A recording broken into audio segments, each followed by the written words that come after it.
Order! Order! You are an incorrigible delinquent at times. Behave yourself, man! Now, a long-time ally of President Donald Trump has been arrested in a dawn raid on his home in Florida. The political strategist Roger Stone faces 7 charges in connection with the investigation into Russian meddling in the 2016 presidential election. He's now been released on bail and says he's innocent and claims the allegations against him are politically motivated. Our North America editor John Sopel has the story. Roger Stone, provocateur, flamboyant, lifelong Republican operative, specialist in dirty tricks, youthful aide to Richard Nixon, longtime friend and advisor to Donald Trump. FBI, open the door. And as of 4 o'clock this morning, when the FBI moved in mob-handed, the latest person to be arrested in the Mueller investigation into collusion between the Trump campaign and Russia. After Stone's court appearance, he emerged the very picture of defiance, echoing images of Richard Nixon. He wouldn't cut any deals, he won't speak against the president, he is going to fight. I will plead not guilty to these charges. I will defeat them in court. I believe this is a politically motivated investigation. I am troubled by the political motivations of the prosecutors. His indictment containing details of texts he'd sent that read as though they were taken from The Godfather or The Sopranos. To one he writes, "You are a rat, a stoolie, you backstab your friends. I am so ready, let's get it on, prepare to die," expletive. The indictment alleges that Stone was the key conduit between Russia, Julian Assange's WikiLeaks and the release of thousands of stolen emails from the Democrat National Committee, deeply damaging to Hillary Clinton's campaign. Ahead of their release, Stone wrote to an associate, "Big news Wednesday, now pretend you don't know me, Hillary's campaign will die this week." Throughout 2016, Stone was an ever-present figure. I met him at the Republican convention that summer. In Trump, they see somebody who gets things done, who talks straight, who isn't politically correct. Today, the White House was saying, so what? This has nothing to do with the president, has nothing to do with the White House, and beyond that, I'm not going to get into Have you spoken to the president? But though the president protests that the Mueller investigation is a hoax and a witch hunt, more and more key figures have been snared over their contacts with Russia and the lies they told to cover their tracks. What's clear is that the Mueller investigation has way more information than has so far been disclosed. How serious this is for the president, we'll find out when his report is eventually delivered. What's obvious is that it's more than nothing. John Sopel, BBC News, Washington. A close advisor and longtime ally of President Trump has been arrested and hauled before court as part of the special investigation into collusion with Russia. Roger Stone is accused of lying to Congress, witness tampering and obstructing an investigation. Here's our Washington correspondent, Robert Moore. Just before dawn, heavily armed FBI agents surrounded the house of Roger Stone and then took him into custody.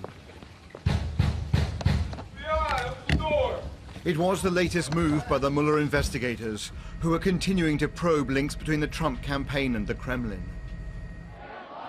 A short time ago, amid chaotic scenes, he emerged from his court appearance. He denied that he was ever an intermediary between WikiLeaks and the Trump campaign, and he ridiculed the charges that he now faces.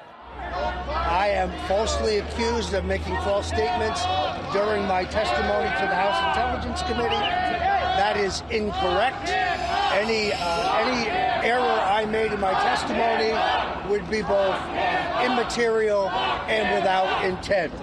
He then promised never to turn on the president that he so admires.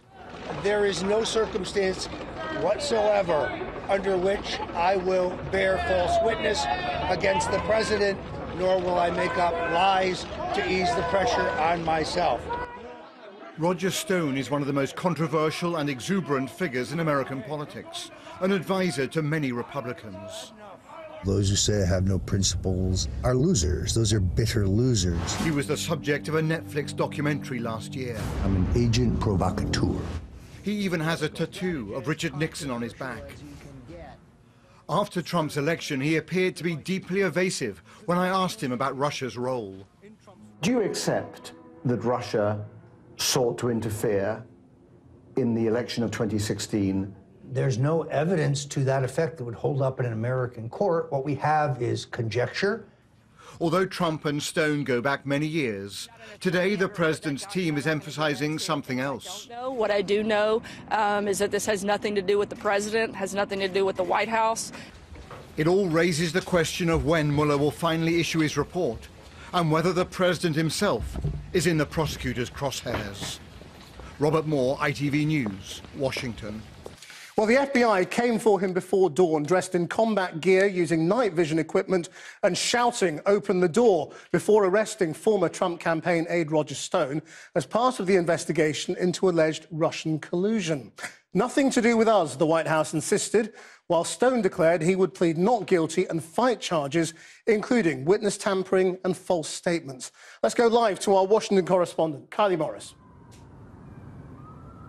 Christian, it was a dramatic scene, that raid this morning by FBI agents who I should say haven't been paid for a month on account of the government shutdown, but more on that later. Roger Stone really has been a central character in conversations around the Russia investigation ever since it began, really. I mean, he's publicly played a role boasting about what he's done and hasn't done and really sledging Mueller for what he's investigated. But these charges relate specifically to alleged obstruction, lying and witness tampering in connection with his attempts to get information from WikiLeaks about hacked Democratic National Committee emails that it released during the 2016 presidential campaign. You might recall they were a source of constant pleasure and material for candidate Trump on the campaign trail. Now, Roger Stone has been a loyal lieutenant to Donald Trump for decades, someone who long wanted to see him run for president and encouraged him to do so. Back in the day, he in fact ran a political consultancy with Paul Manafort, the former Trump campaign chief, who was also in court today, alleged to have lied to the special counsel. The president has tweeted today after Roger Stone's arrest, repeating his assertions that the special counsel is conducting a witch hunt and that there was no collusion with Russia. Roger Stone likewise says he's innocent. Look at the FBI going in to arrest Roger Stone early this morning. They're not messing around. An early morning raid on his Florida mansion signaled Roger Stone's day had finally come.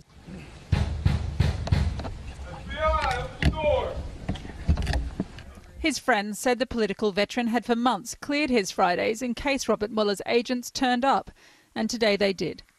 Donald Trump's longtime associate had been hiding in plain sight ever since the investigation into collusion between Russia and the Trump campaign began. Tweeting, interviewing, Instagramming his barbed dismissal of the investigation from the considerable comfort of his living room. When the former Nixon aide appeared before the court, he wore shackles, but they were gone when he walked outside to address the cameras after he was bailed on a $250,000 bond. I will plead not guilty to these charges. I will defeat them in court. I believe this is a politically motivated investigation. In a 24-page indictment, the special counsel alleges charges ranging from obstruction, lying and tampering with a witness. Roger Stone's defenders call them process charges, but it is perhaps the dots they offer to join which render them most consequential. WikiLeaks! From the President of the United States, via Stone and his associates, to WikiLeaks. The more emails WikiLeaks releases. And the Russian state operation to hack the Democratic Party's emails. WikiLeaks! I love WikiLeaks! The indictment alleges that Stone took steps to obstruct congressional investigations, that when he appeared before the House Intelligence Committee, he made multiple false statements about his interactions with WikiLeaks and the Trump campaign. He also, according to the indictment, attempted to persuade a witness to provide false testimony and withhold pertinent information. And this is when we roll the Godfather 2 clip, because according to the indictment, Stone advised an associate to do a Frank Pantangeli to avoid contradicting what Stone had told the House Intelligence Committee. Frank Pantangeli in the film lies to a Senate committee to protect his boss. Were you at any time a member of a crime organization headed by Michael Corleone? I don't know nothing about that. But that's not the only mobster moment, fictional or otherwise, in the indictment against Stone. Consider this language, which the indictment cites as evidence Stone wanted to prevent Person 2 from cooperating with investigators. On or about April 9, 2018, Stone wrote in an email to Person 2, "You are a rat, a stoolie. You backstab your friends, run your mouth, my lawyers are dying, rip you to shreds." Stone also said he would take that dog away from you, referring to Person 2's dog. On or about the same day, Stone wrote to Person 2, "I am so ready. Let's get it on. Prepare to die!" expletive. On or about May 21st, 2018, Person 2 wrote in an email to Stone, "You should have just been honest with the House Intel Committee. You've opened yourself up to perjury charges like an idiot." Stone responded, "You are so full of expletive. You got nothing. Keep running your mouth and I'll file a bar complaint against your friend," Person 2's attorney. The White House has shrugged its shoulders at Roger Stone's arrest. Is that this has nothing to do with the president, has nothing to do with the White House, and beyond that, I'm not going to get into it. But the indictment shows Roger Stone was in close contact with the Trump campaign about WikiLeaks on a number of occasions with high-ranking individuals, including, reportedly, Steve Bannon, his then campaign manager. Most intriguingly is this from the indictment. After the 2016 release of the stolen emails by Organisation 1, that's WikiLeaks, a senior Trump campaign official was directed to contact Stone about any additional releases and what other damaging information Organisation 1 had regarding the Clinton campaign. The question is, if a senior campaign official was directed to contact Stone about drumming up damaging material from WikiLeaks, who was doing the directing? Roger. Again, this is an indictment from Robert Mueller's office that teases but fails to reveal all. Roger Stone is likely to appear in a DC court next week. I should say there is now really a guessing game going on in Washington with regard to who is Person 1, who is Person 2. These references that have been made in the indictment. It questions really again over whether Ted Malloch, an American academic who is an ally of Nigel Farage, might be one of the people who Roger Stone tried to reach out to via an associate in order to make contact with WikiLeaks. That's a suggestion that Ted Malloch in the past has denied. But there is a lot more to dig through here, and that's what is going to be happening over the next few days. Thanks, Kylie. But I mean, President Trump's also in the middle of this massive dispute with the Democrats over funding the Mexican wall and the government shutdown. He's about to speak. What's he going to say? Well, what we're hearing is that there might be some whiff of a deal, at least a temporary deal, to reopen the government potentially for 3 weeks. Critically, if it is reopened, it will be without any funding for a wall. It will simply be about getting the government back to work. Now, if that is the case, and those are the circumstances under which the government is reopened, this is a real political loss for Donald Trump. Remember, he has really forced this shutdown to go on for weeks. You know, we're into this second paycheck territory. Because he says he was insistent that his wall should be funded. And to get some sense of the kind of the gravity and the suffering of federal workers, Director Chris Wray from the FBI released a video statement to FBI agents earlier. I know tons of you are feeling the anxiety and the emotional strain of this shutdown. And 100% of you are feeling the financial strain. Making some people stay home when they don't want to and making others show up without pay, it's mind-boggling, it's short-sighted, and it's unfair. I think it's fair to say that public support has been diminishing, certainly, even among Trump supporters for this shutdown to carry on. So we do expect some kind of announcement along those lines from President Trump shortly. Thanks, Kylie. Well, joining me now from Tallahassee in Florida is the Republican, but fiercely critical of Trump, I should say, political strategist Rick Wilson. Rick Wilson, I mean, if you think about the Roger Stone charges, I mean, this investigation has taken us to campaign aides, his lawyer, you know, and now his longtime political advisor and friend, Roger Stone. It's getting closer. Well, it is getting closer. Robert Mueller is building a mosaic of charges and connections between the entire apparatus of the Trump campaign, the Trump family, and Trump himself. And, you know, you don't get much closer than Roger Stone, who spent 40 years guiding, shaping, and counseling Donald Trump on every political aspect of his career. And even after Roger left the campaign, he and Trump were still in communication and still were speaking, from what a lot of people have reported. And I think that's probably the concern that the president has right now, is that Robert Mueller knows the times and dates that Roger Stone gave him calls on the phone. And Roger Stone being directly now implicated in handling the WikiLeaks material, and now having, facing these charges, I think the pressure has risen significantly today. But the big difference with Roger Stone is that he is saying he will not give evidence against the president, because that, he says, would be giving false witness. He's gonna stand by his man. So he's not going to make things worse for Trump, is he? Well, Roger Stone is saying that right now, but he's a 66-year-old man. And the idea of going to federal prison for literally the rest of his life, even if he went to the minimums on those various charges, Roger would be in jail until he was carried out feet first. So that's a bad scenario for anybody.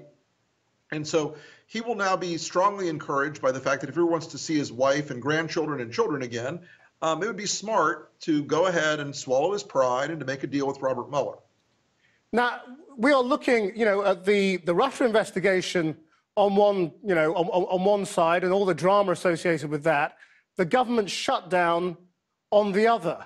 And yet this government, this administration, is showing no signs of sort of letting up when it looks, for example, to what's going on in Venezuela, taking very dramatic steps in that direction. Do you think all of these things might be linked up?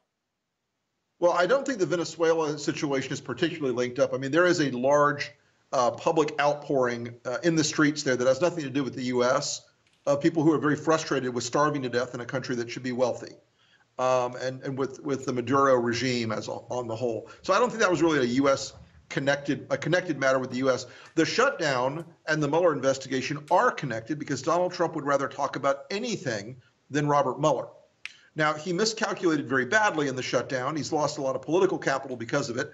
And it certainly turned into, Donald Trump got his wish when he said in the Oval Office to Nancy Pelosi and Chuck Schumer, "I'll take the mantle. I'll own the shutdown." Well, he sure did. And it has cost him an enormous amount of political grief. And now you've got this Roger Stone story breaking today that is going to cause him an awful lot more grief and anxiety over this weekend and going forward. Rick Wilson, thank you very much for joining us. President Trump is facing a backlash from conservatives, dismayed that he's agreed a temporary end to the record 35-day US government shutdown without funding for his border wall. Mr. Trump insisted his deal was in no way a concession, but Democratic leaders say they've got the upper hand, relishing a rare victory over a man who hates to lose, as Jessica Savage reports. We're just not opening. We won't be opening until it's solved. We think this is a much bigger problem. I will sign a bill to open our government for 3 weeks until February 15th. Donald Trump is being mocked for what's being labelled by some as a humiliating climb down. Without securing any of the funding for his multi-billion-dollar border wall, an agreement was signed last night to reopen government. We didn't see the president putting pen to paper, though, just his political opponent, Nancy Pelosi, who's become the Democratic face of the border battle. And it'll go to the President of the United States to be signed to open up government. In the last 24 hours, the president has been accused of backing down, conceding, and has even been dubbed the caveman by one US newspaper today for, they say, caving in on a core election promise. Even commentators usually firmly on Mr. Trump's side have slammed him for breaking promises, calling him the biggest wimp ever to serve as president of the United States. I'm telling you how to get Trump. He promised something for 18 months and he lied about it. That's how you get Trump. It's not this Russia nonsense. You are so wasting time. But the president has been quick to retaliate. In a tweet last night, he said he wished people would listen to his words. This was in no way a concession, he said, adding that the reopening of government was temporary and with the understanding that in 21 days, if no deal is done, it's off to the races, implying he could yet use his presidential powers to declare a national emergency. So why has the president backed down now? Well, this week the pressure has really hit home. A shortage of air traffic controllers as part of the government shutdown yesterday caused major delays to flights at several US airports. And federal employees who've had to go weeks without being paid have been out on the streets to demonstrate. And then there was this, an early morning raid by the FBI to arrest one of Trump's closest associates and longtime supporters, Roger Stone. He's been charged with witness tampering and lying to Congress. It all relates to the Mueller inquiry, the investigation into alleged Russian collusion in the 2016 US election. Roger Stone denies the charges and emerged from court yesterday defiant. Despite his apparent bravado, these charges are serious. They bring the Mueller probe closer to the White House. But that hasn't stopped Mr. Stone touring the studios to protest his innocence. Where's the Russian collusion, Chris? Where's the WikiLeaks collaboration? Where's the evidence that I received anything? I'm in for the fight of my life, but I will not quit. I will not fold. I will not bend. I will not bear false witness against the president. I intend to fight. President Trump's fight is far from over too. As he has a tendency to do, he's taken it to Twitter, within the last couple of hours posting this video with the tagline, "Build a wall and crime will fall." The border's not secure. Bad guys are coming across. They can be vicious. Welcome to Mexico. The president's allowing 3 weeks for border security talks with the Democrats before threatening further action. And the inquiry he's branded a witch hunt seems to be gaining momentum. All in all, it's probably been the most challenging week yet since Mr. Trump began his presidency.